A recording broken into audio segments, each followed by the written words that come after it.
এই দেখো আলু পটল ভাতে, আলু পটল ভাতে, তার সঙ্গে আছে ভেন্ডি ভাতে, আমার জন্য এটা।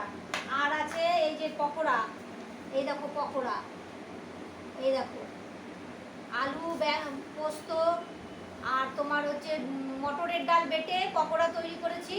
এই দেখো পকোড়া আছে। আর আছে এই দেখো কচুর গাঁটি দিয়ে, আলু দিয়ে, পেঁপে দিয়ে, ছোলা দিয়ে তরকারি। এই দেখো, এই দেখো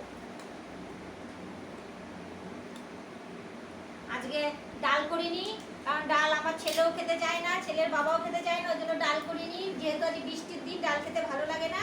আজকে আমরা সব মাখা মাখা তরকারি করেছি, আজকে আমরা এটা দিয়ে খাওয়া। তার সঙ্গে তো অবশ্যই নিরামিষ ভাতে ঘি তো আছেই, গরম ভাতে ঘি। এই যে তোমাদের কার কার ভালো লাগে গরম ভাতে ঘি, কাঁচা লঙ্কা, আলু সিদ্ধ দিয়ে। এই যে এখন আমরা এটা দিয়ে খাবো। এই দেখো